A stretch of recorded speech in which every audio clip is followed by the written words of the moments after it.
Wealth. Talk politics. Talk 1470 and 95.3 FM.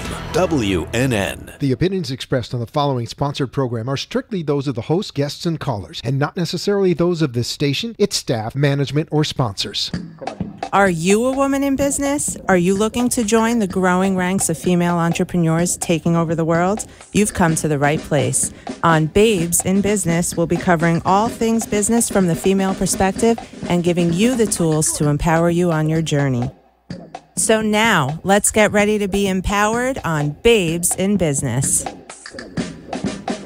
Hi, good evening. Welcome to another episode of Babes in Business. I am your host, Michelle Dempsey, and I'm super excited to be here with you tonight. I can't believe it's the last full week in February. I'm not exactly sure where the beginning of this year went, but here we are. I want to say a special thank you to our guest last week. We had a phenomenal time with the one and only Dr. Nicole Goldfinger, and I've heard that she's going to be joining us again, so I'm very excited about that. She talked to us all about her psychology practice, specializing in co-parenting and working with children, people with eating disorders, and people going through difficult times in their life, such as transitions that can be a little bit debilitating at the time. Speaking of transitions, though, I have somebody on the air with me tonight who's kind of an expert on handling transition like a boss. We have the one and only Wendy Weiner, the writing guru, who successfully transitioned from working as an attorney into creating a business all her own. Wendy, we're so excited you're here with us tonight. Thanks so much, Michelle. I'm thrilled to be here. I know we've been trying to get this on the calendar, and, you know,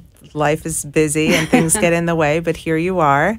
And, you know, I think it's such a great thing to be able to talk to people about, because how many of you are sitting there waking up every morning, hitting the snooze button, wishing you didn't have to go back to that job, wishing you could be your own boss, be on your own schedule, do something you were really passionate about? Well, you're the perfect person to talk to us about that, aren't you? Thank you so much. I'm thrilled to be here and to share my story. So I want to know a little bit. So you are the writing guru.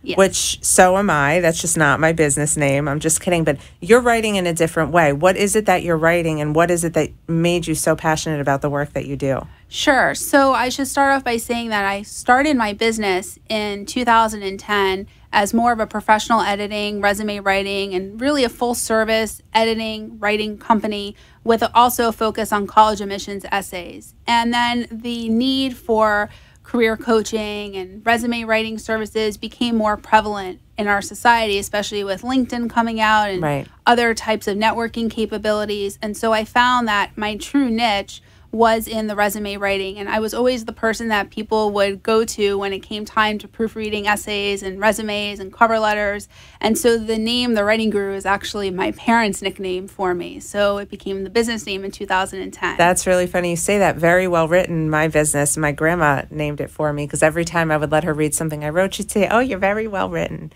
That's so funny you say that. But it's, you know, I would say, you know, I'm married to an attorney. I have lots of attorney friends. As you and I both know, South Florida is a little bit saturated, right? There's plenty of attorneys down here. You probably worked really hard to find your role as an attorney in South Florida. I did. And you were probably working really hard at the firm you were at.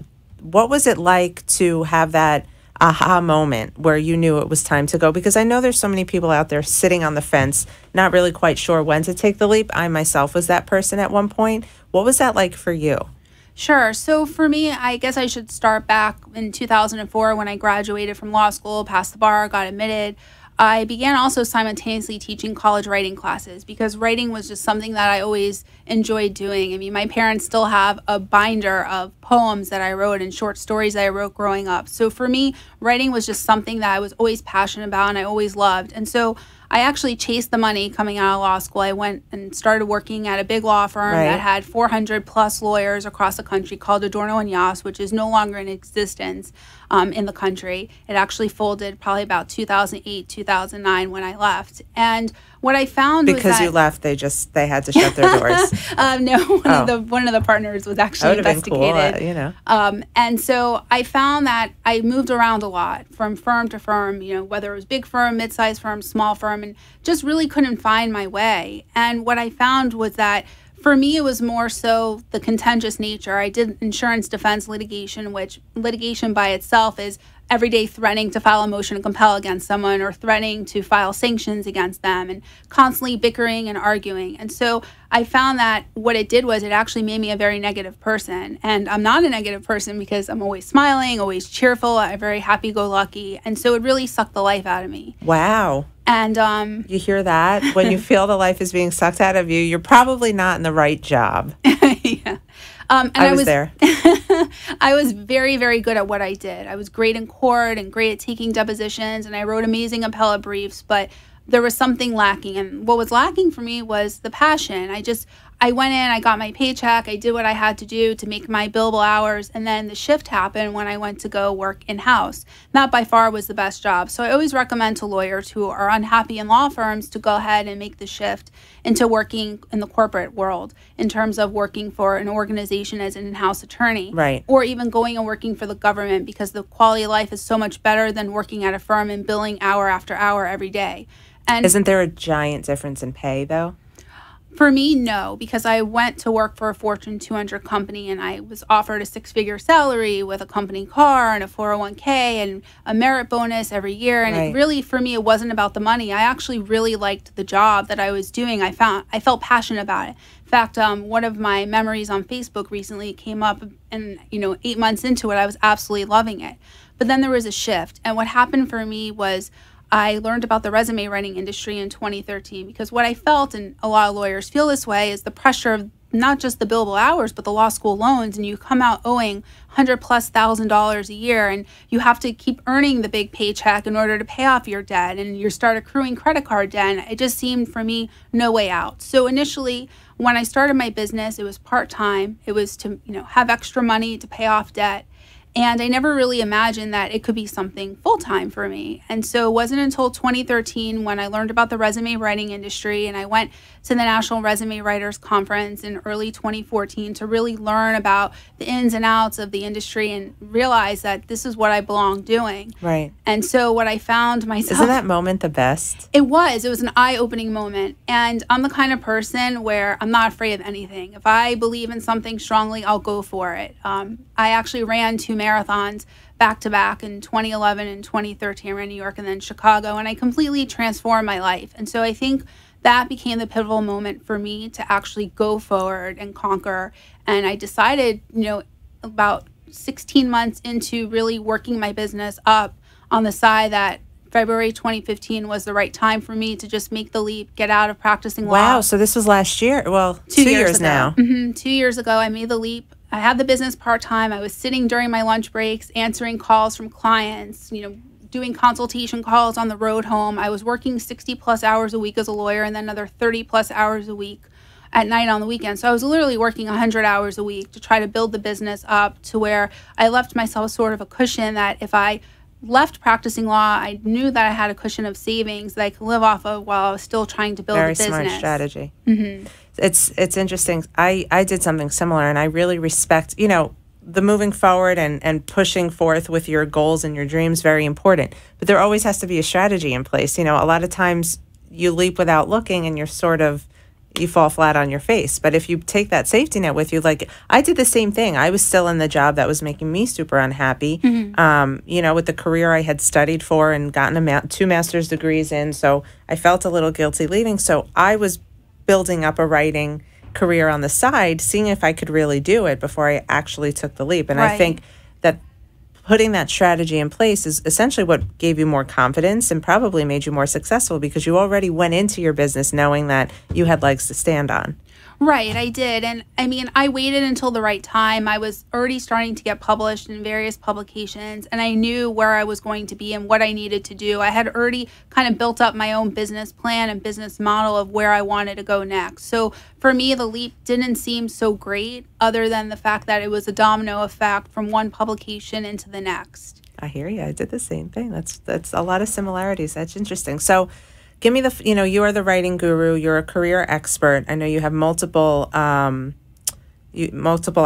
next to your name. Tell us a little bit about that. Sure. So I am the only nationally certified resume writer in the country who's also an attorney. And that certification is sort of like the PhD of resume writing.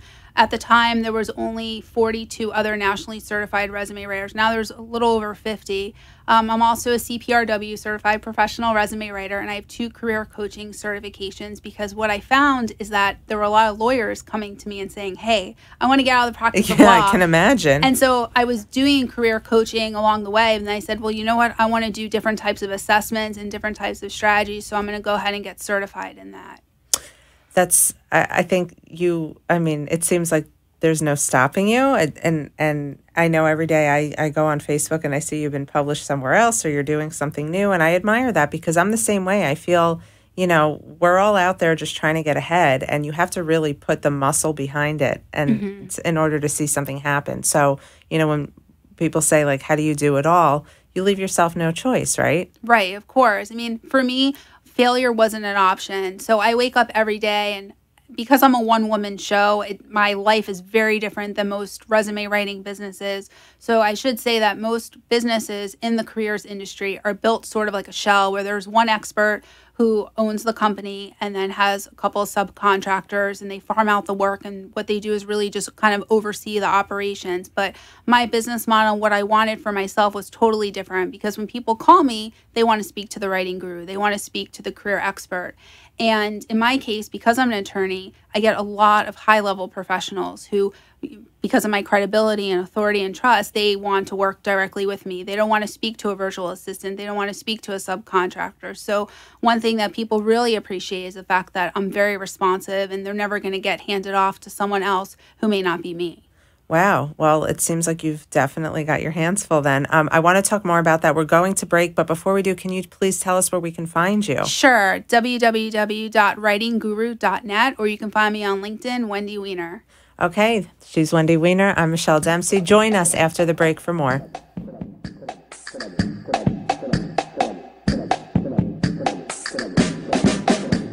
Thank you for listening to Babes in Business. And let me tell you, if you're looking for a lawyer, I've got the guy for you. The show is brought to you by the Dempsey Law Firm, PA, a civil litigation boutique specializing in personal injury and wills, trust, and estate planning. The firm founder and attorney, Elliot Dempsey, serves clients across South Florida for issues ranging from auto accidents and slip and falls to your basic will or trust to protect your loved ones. We've all got loved ones, so he's the right guy to call for it. The Dempsey Law Firm can be found online at www.thedempseylaw.com or call them by phone at 954-667-8120. Tell them Michelle sent you. And don't forget, change is the law of life. Thank you for listening to Babes in Business. I am your number one babe in business, your host, Michelle Dempsey of Very Well Written, the business I founded to help other entrepreneurs get their businesses off the ground with great content, strategy, branding, social media, editing, and anything in the way of words. I've got you covered, www.michelledempsey.com, or you can call me at 305-469-7500. Don't forget to tune in every Tuesday night at 7 o'clock to join me and a fellow babe in business talk all things business. Can't wait to see you there. Are you feeling empowered to be a babe in business? Just when you thought you had all the secrets, I'm getting ready to share some more. We'll see you there on Babes in Business. That's right. We're all about the business secrets here. I am your host, Michelle Dempsey of Michelle Dempsey Very Well Written, a full-service content marketing firm that I started about a year ago to help lots of businesses brand themselves. I offer a lot of brand expertise and anything in the way of words. So if you ever need any help with your business's branding strategy or marketing strategy, I'm your girl. But tonight is about transition. Tonight is about people pushing forward, doing what they really are passionate in, and putting all the muscle behind it to make their dreams work. That's why we're here with Wendy Weiner, the writing guru. She's a career expert. She's an attorney turned very established and successful writer. I think the whole thing, the change, fascinates me because I did the same thing, and I really can appreciate the bravery behind that. But before we get back into all that, tell me a little bit about all the services your business offers. Sure. So the majority of my clients, about 90% of my clients, are high-level executives, senior managers, executive vice presidents, CEOs, CFOs, CLOs, obviously a lot of attorneys, mostly project management, sales and marketing, and very high-level executives. I do help fresh out of college students and law students, as well as graduate school students, and additionally young professionals. But I would say the bulk of my business is executives. And what are you doing for them? So for them, I do a full branding package: resume, cover letter. A lot of them need a value proposition letter, one-page networking resume, infographic resume, and a full overhaul on their LinkedIn profile. Because one of the biggest things today is just how much job search elements have changed. And so now you really need a personal brand, as you know, especially for businesses, but also for professionals. So I do complete LinkedIn overhauls from top to bottom. I love it because you're essentially helping people tell their career story. Correct. Right. And I sort of help people fuse their personal story into their business. So I can really respect that. And LinkedIn is a fascinating thing. I can't even tell you, I mean, I'm not in the career space like you are, but I am constantly on a daily basis approached on LinkedIn, and I'm not even looking for a job. So I can't even imagine how valuable it is for people who really take advantage. Right. And one of the things that I think a lot of people sort of don't realize with LinkedIn is your resume gets delivered only to a hand select number of people, the people you apply to, right? Right. But your LinkedIn profile is viewable by 400 plus million users. So now you've got this infinite ability to network, and 94% of recruiters. Infinite ability. That sounds so like, yes.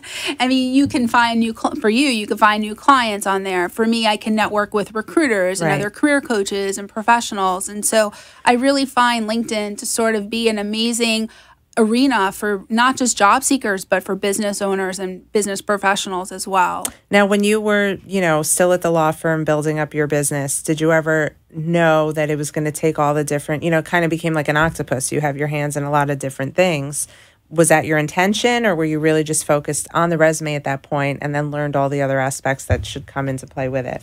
So my business... Because I'm a learn as you go kind of girl. Yeah, I had a plan. I think I'm the kind of person where I'm very type A in a lot of ways. And in order for me to sort of make a big leap like that, I really had to devise a plan of, how much I was charging per resume project, how many clients I could take on per month. Because obviously, I'm doing not only the consultation calls, but the project strategy session calls, the actual work, besides consulting with the clients, consulting with prospective clients, marketing, social media, writing articles. I know. It's you 5 see the different bands jobs. Under these eyes? Yeah. I get it. I still don't sleep a lot. I still probably work 100 hours a week. I know. But you know what? It's for a passion. It's worth it. So you're doing all of that. Plus, I read on what you sent me, you're published in over 30 publications. Yeah, I've reached just over 30 publications now. Explain yourself, because I think all of us with a knack for writing would love to have that kind of experience under our belt. For me, I keep getting these opportunities presented to me. In the beginning, I sought out. I love that. I love it. Just falling into your lap. That means the universe has really aligned with your mission, and that's when you know you're on the right path. Yeah, for me, recently, even Ariana Huffington reached out to me and invited me to join her new venture, no big Thrive. Deal. Hey, Ariana. her new venture, Thrive Global. And so I still contribute I'm a contributor there now, too. Yay! Cool. Yay. So exciting. Thrive. And I believe that the nice thing about Thrive is that it actually resonates a different type of voice, right? Because now it's not just, I don't just write about career stuff. I also write about soul searching, professional development. The other day I wrote an article for Thrive about how entrepreneurship gave me greater focus and self-awareness. So for me, it's a completely different ball game. It's more of a holistic look at entrepreneurship. I've noticed that in your writing. Yes.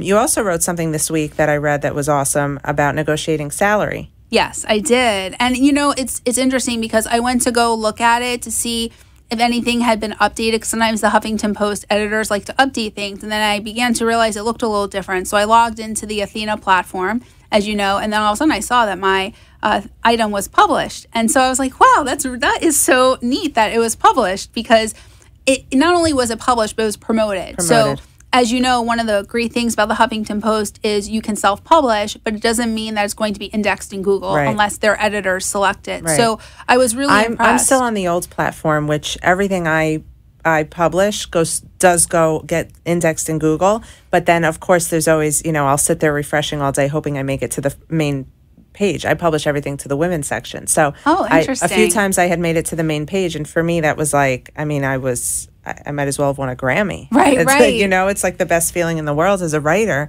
to have a platform that huge, respect your work enough to share it. So I think that's awesome. That's really good. I've had some nice articles that I've written get good notoriety. So, and back to the topic of salary negotiation, because that's something as women, Right. I think there's always an intimidation factor. And I know even when I started my business, when it came time to discuss money and talk about what my price was and ask, for that bottom line to seal the deal, there's always this level of uncomfortability in the beginning. And how would you advise someone to work through that?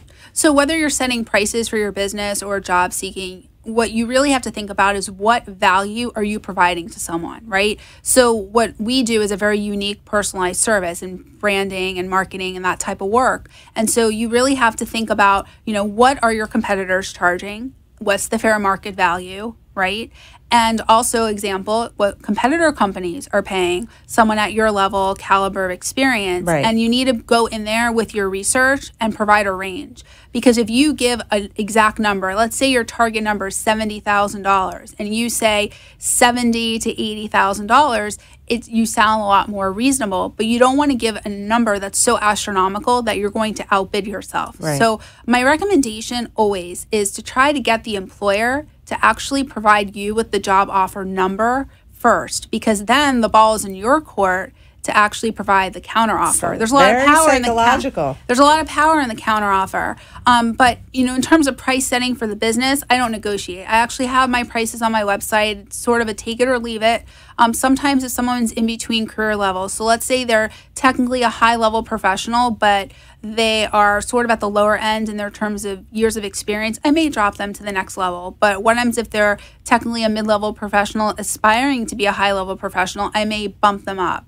So what I try to tell prospective clients all the time is I'm very reasonable, but I'm also very transparent. Right. And these are my prices. I've had people come to me and ask for discounts and stuff. And I believe that when you discount your services, you're discounting the value that you're providing. Because at the end of the day, you're still providing the same work. That is such an important lesson to learn. I know so many people who are doing way too much for way too little. And I used to do it myself. And I think, it's one thing to, if you're starting and you want to build a reputation, but if you've established a credibility where Right. you're published in so many different avenues and you Google your name and I heard you on the phone once say, well, you can Google my name and see, I think that there's a power in knowing your worth. Right. And if it turns away 10 people but gets you 5, you've got the right clients for you. So that's a really important thing to remember. Yeah.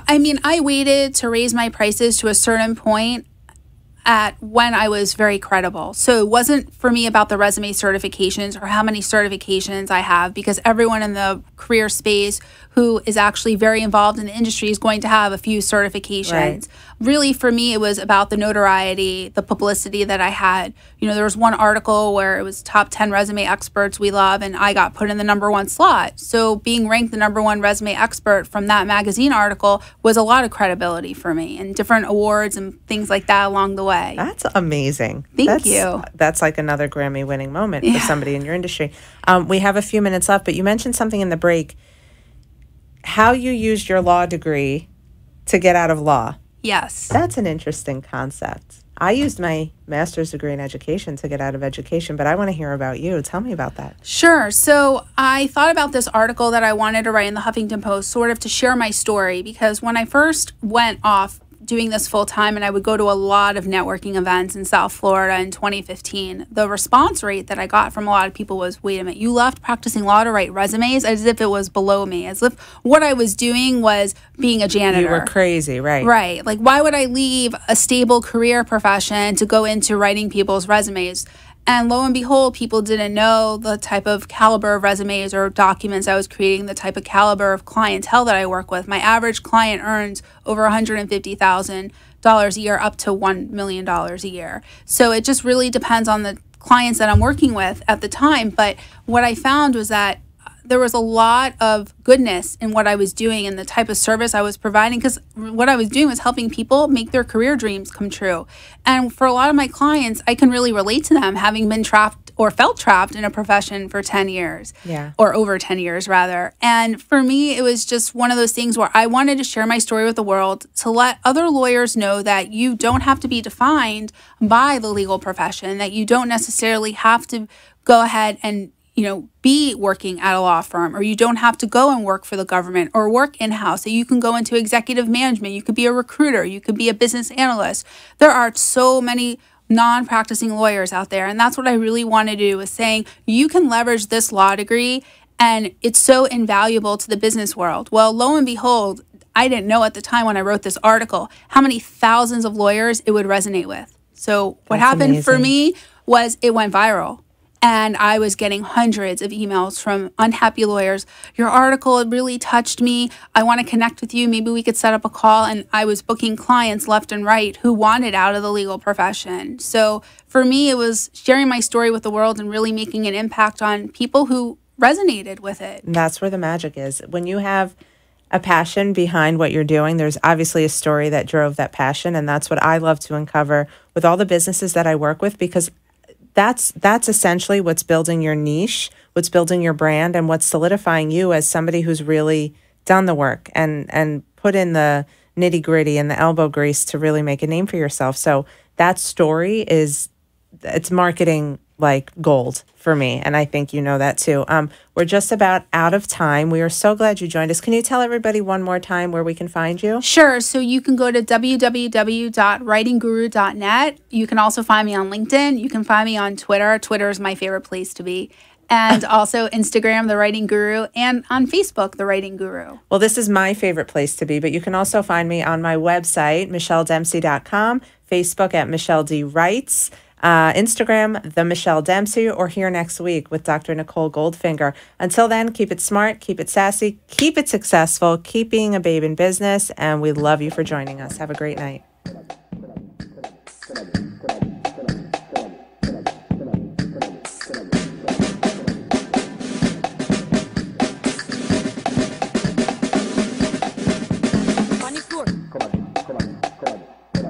Like they say, all good things must come to an end. But the good news is we'll be back next week with more tips, more secrets, and more strategies to empower you on your business babe journey.